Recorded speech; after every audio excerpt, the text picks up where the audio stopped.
buckle up, grab a spoon, pour yourself a cereal bowl. I'm going to discuss issues going on in the world. Everything from complacency to social stigmas to lighting the dark about what it's really like to be a business owner daily. This conversation isn't as common as it should be. This is why I'm giving you an inside look into what it means to thrive, not just survive, and what it means to allow consistency to conquer complacency. Now, it won't all be strippers and burritos, friends. In fact, sometimes it's going to be shrapnel and darkness. So buckle up, grab a spoon, and pour yourself a cereal bowl. We show you what being a business owner's like. They take you behind the scenes of a business owner's life. Not just the flashy stuff they show, but what goes on day to day. The good and the ugly and what it takes to pay the way. We talk about what others don't talk about. Secrets we don't keep it, this is where we let it all out. It's time to go to another episode. So buckle up, grab a spoon, pour yourself a cereal bowl. What's up, y'all? Bryce here again with The Inbound Secret. Today I've got something special for you. Some linguistic magic, so to speak.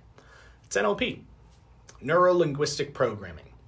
It's a pseudoscience approach to communication, personal development, and psychotherapy that was coined in the 1970s by Richard Bandler and John Grinder.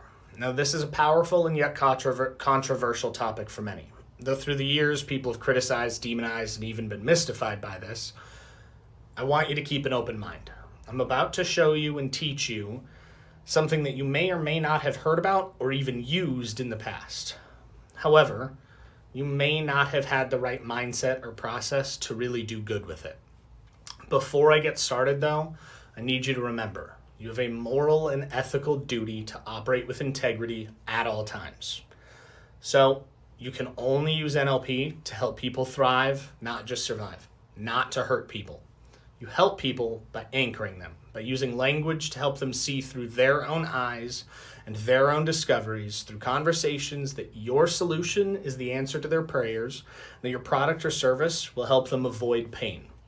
See, people buy to avoid pain, not gain pleasure, and people take action to purchase emotionally, not logically.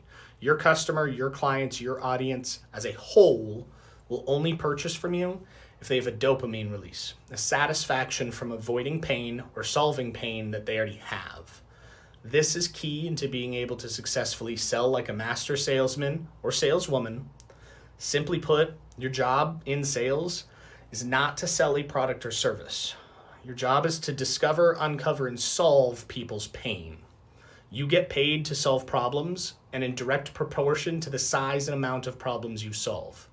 Following this logic, it would make sense then if you can anchor emotion with the written, spoken, or visually shown words and content, then you can guide and control that sale as well as persuade your prospect and clients to take action to buy from you.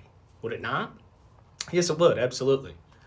Now, this doesn't mean you have to go crazy and start trying to mentally program people like you're some kind of CIA or FBI agent going full MK Ultra, okay? Don't do that. You simply have to imprint emotional ties and anchors to prospect through the sales, get them through the process to see their pain, feel it from their point of view, and then see the joy that they'll get from no longer having to experience that pain. It's important that you do this through the entire sales cycle. If you do it with the best interest of your client in mind, once again, you have a moral and ethical duty, you have to have integrity, what you'll do is connect on a human level. Whether you realize this or not, everything you do, every decision you make, every conversation you have, every day of your life, you're already selling and you're already using NLP. You yourself have to make a decision. You yourself on what you eat, who you're friends with, who you want to get to know, what you buy, what you sell, who your partner is, who your clients are, who your husband, your wife, your community, your boss. It's all a sale, and NLP has been in it every step of the way, because there's an emotion anchored to that interaction. Now, these are all naturally hedged and leveraged on naturally experiencing NLP. While it's true that NLP itself is a specific instance of this, it can simply be described and used as naturally using language to express and connect emotion with a topic, adding in emotional ties to logic-based topics. And a good example of this is in the real estate industry. A good real estate agent does not help you find a house. They help you find a home. This is a very simple version, but it's a version nonetheless to give you an example. See, the word home conveys emotion, while the term house is just a description of the item. There's the difference between selling on a product or service, features, and setting the benefits of them, or selling the service. Buckle up, grab a spoon, pour yourself a cereal bowl. I'm going to discuss issues going on in the world. Everything from complacency to social stigmas to lighting the dark about what it's really like to be a business owner daily. This conversation isn't as common as it should be. This is why I'm giving you an inside look into what it means to thrive, not just survive, and what it means to allow consistency to conquer complacency. Now, it won't all be strippers and burritos, friends. In fact, sometimes it's going to be shrapnel and darkness. So buckle up, grab a spoon, and pour yourself a cereal bowl. We show you what being a business owner's like. They take you behind the scenes of a business owner's life. Not just the flashy stuff they show, but what goes on day to day. The good and the ugly and what it takes to pay the way. We talk about what others don't talk about. Secrets we don't keep it, this is where we let it all out.